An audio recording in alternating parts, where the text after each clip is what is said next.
this system of social rewards. It ignores the reality that people are being rewarded to destroy the natural world. The faster they can transform living communities into dead commodities, the more they profit. And yes, in the long run, it's in no one's best interest to destroy the environment. But what's so dangerous today is that the ever-globalizing capitalist economy actually encourages that destruction. It filters people to the top who are willing to personify the capitalist ethic. And as long as we're still within that economic system, no amount of rational argumentation, no matter how spot on, will convince these people to stop facilitating the destruction of the planet. Or let's say you do. Let's say, for instance, that you convince a group of them and they tailor their business practices. What happens? Well, they'll fall out of the competitive loop and others will rise to the top. The point is simple. We live under an earth-destroying economy and we're nowhere near another system, regardless of this whole green capitalism ridiculousness. All you need to know about that is that those with the best analysis of capitalism, the Marxists, laugh at that idea of green capitalism, and they don't even have a strong environmental analysis. So this is part of the radical position, the awareness that people make decisions within certain cultural conditions, and these conditions are almost always established by those in power. Okay, so another point on the liberal-radical distinction. For liberals, rightness is usually about conforming to abstract moral codes. This is why if you go to a protest, and let's say the protest is a total failure, a flop, you'll still get people saying, what matters is that we came out here and made our voices heard. We didn't use violence, and we took the high road, and because of this we have succeeded. To me, this constitutes a total disconnection from reality. From the radical position, what matters are the outcomes, and this isn't to disregard the means versus the ends debate, because the means do matter, and I want to be clear about that. However, the point of our activism is not to make our voices heard. It's to win. It's to prevent those in power from continuing to exploit the majority of the human population and the rest of the natural world. So if people hold as primary a certain ethical system that prevents them from effectively confronting those in power, then obviously that ethical system serves the interests of those in power. It protects those in power. And in that way, that ethical system can be said to be politically regressive. So I want to step back now and clarify the liberal-radical distinction. It is not that liberal is bad and radical is good. What interests me is that the radical side seems to include a lot of the liberal aspects. Or to say it another way, the liberal approach seems not fully developed. The irony is that there's a lot of work to be done right now that might fall under the liberal approach. Us in this room, as environmentalists, as animals, we need to continue distancing ourselves from the insanity of this culture. We need to do a lot of personal work. We need to discover where our allegiance and loyalty lies. We need to recognize that we are powerful people who have been taught our whole lives that all we can do is vote, and that that has only served those in power. There's an entire lifetime of work that could be done simply on ourselves, on, as Derek Jensen says, decolonizing our hearts and minds. This is crucial beyond emphasis. The decolonization process is never ending. I'm constantly discovering ways that I internally support the logic of this culture, constantly having to sift through those aspects of myself that I consider toxic, replacing them with what I think is a healthier alternative. But what I see as truly political effective, as a powerful combination, is to do that personal work alongside political organization. This is the path that myself and my closest friends and comrades have taken, and I think it's a huge part of why people have continued to show interest in the work we do. Personally, I've never felt healthier or happier in my life than I do now, and since I've started political work. And it's really something, you know, we're struggling both with global power structures and our own internalized insanity, and yet we can still have a damn good time. And I think that's pretty cool. Now, I want to point something out that I think is crucial. At no point in the radical approach is the use of violence directly addressed. The only place that violence really shows up is in the moral codes that often characterize the liberal position, with the use of violence considered from the outset to be inappropriate, to be simply wrong. My argument is that if we focus on cultivating a radical political community, the violence-nonviolence distinction will naturally move away from the fore, because the crucial factor in any action is not whether it's violent or not, but whether it is forceful or not. There are plenty of times when violence has been used when it absolutely should not have, when it was not forceful in any way. And there are plenty of times when nonviolent tactics have been used very effectively, when nonviolence has been used forcefully. So the nonviolence violence debate is, to me, a huge distraction. It privileges certain ethical positions rather than bringing us closer to an effective environmental response. And we all know that each situation is contextual, and it's up to us in each case to responsibly decide what form our tactics will take. A great historical example is the Quakers, who, although themselves were devout pacifists, worked side by side with gun-carrying abolitionists. In their case, pacifism was a personal decision, not some universal ethic. They didn't impose their beliefs onto others. And that's how I think we should treat pacifism today, as a personal decision that we will all respect if someone chooses that for themselves. But at this stage in the game, we cannot afford to be dogmatic about our beliefs. There's too much at stake. So what I'm suggesting here is that political engagement is the framework through which we might more effectively move towards social and environmental justice. Sadly, if that is the case, then I think we've already lost a huge portion of people who will be completely disinterested in going that route.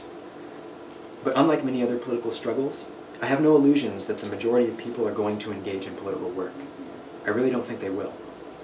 And as I mentioned earlier, that is no accident. We are never taught about real politics in this culture, therefore making it less likely that the majority will have a taste for it.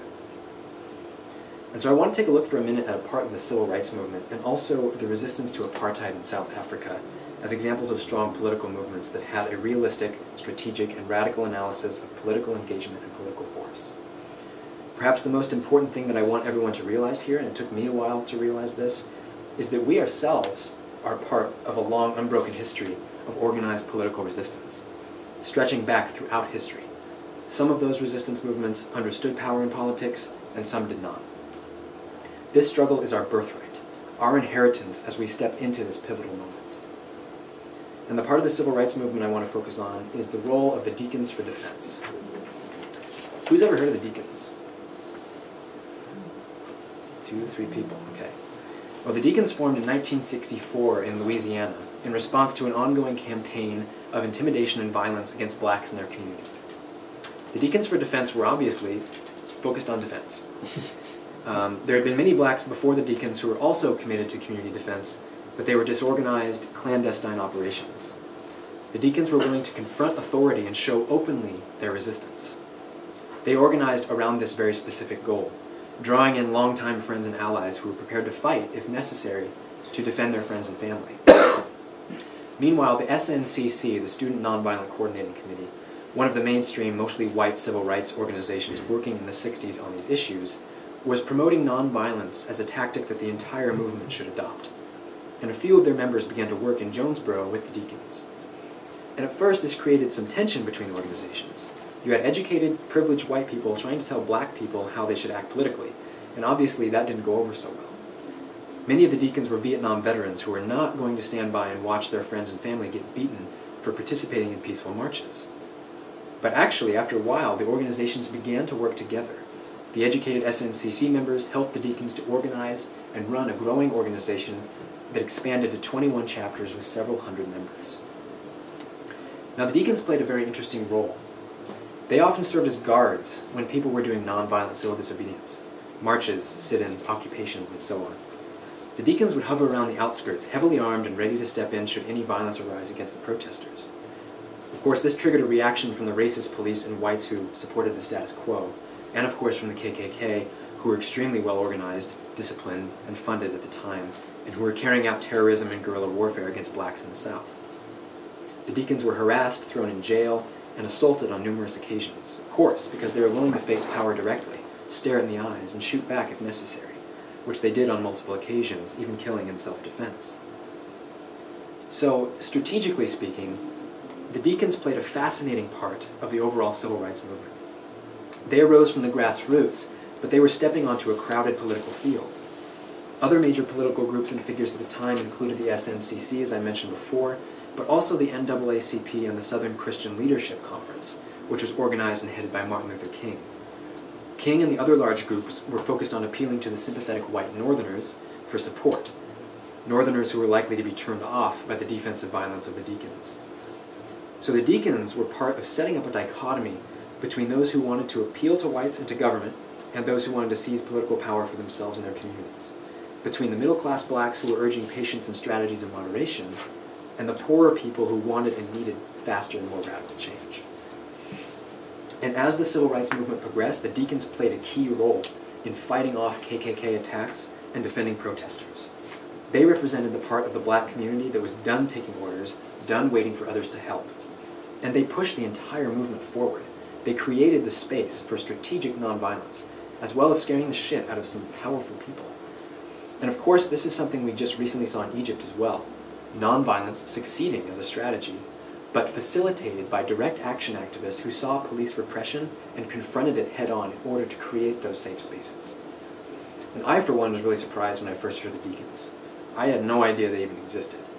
I think of myself as a fairly politically astute person, knowledgeable about history, but almost no one has heard of the deacons. Why were we not taught about this? Why is it that we all know about Martin Luther King, but most of us have never even heard of the deacons? It's a great example of this historical whitewashing. History is written by the powerful, and even in a case like the civil rights movement, we only see a very small part of the story. And so the other example I want to talk very briefly about is the resistance to the apartheid regime in South Africa. The most important thing to learn from this movement, I think, comes from the Umkhonto we Sizwe, the Spear of the Nation. That was the paramilitary wing of the African National Congress, the ANC, which was partially led by Nelson Mandela.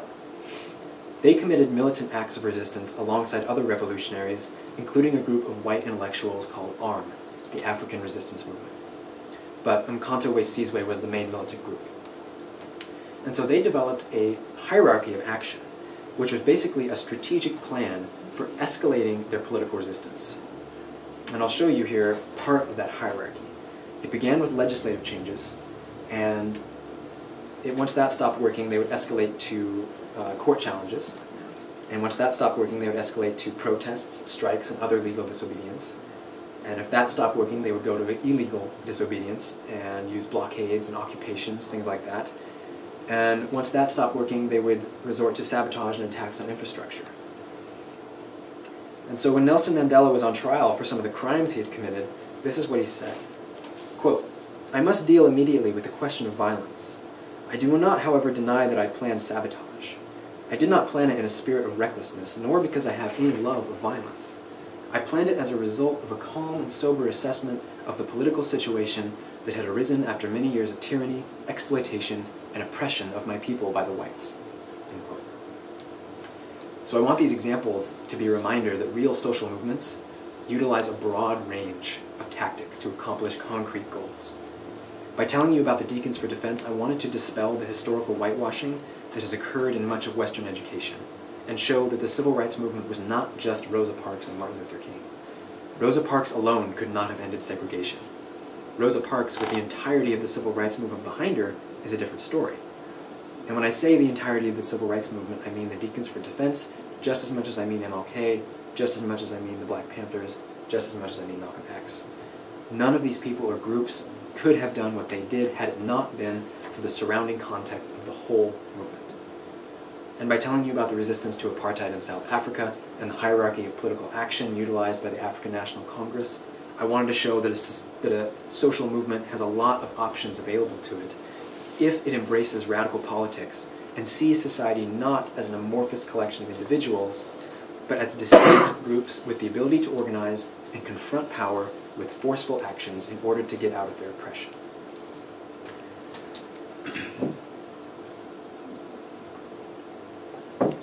So now that we have built this framework to look at historical justice struggles and political engagement, let's apply it to the environmental movement here in the United States. I adhere to the definition of the current environmental movement as a bright green movement. This is a term that was coined by Alex Steffen in 2003 and is actually now used widely, especially in Europe, to refer to environmentalism that has some or all of these characteristics. Emphasis on changing individual lifestyles. This is huge in the modern environmental movement. We see again and again this emphasis on personal choices, changing light bulbs, driving hybrid vehicles, changing your diet. With this, we see a shifting of blame from the institutions and cultural systems that are killing the planet to individuals. It's your fault. It's your responsibility. You and I are most culpable for the destruction of the planet. And this is something we see again and again in the movement, this sort of self-blame and shame placed on others. Another point is an emphasis on technical fixes, alternative energy, biotechnology, vertical farming,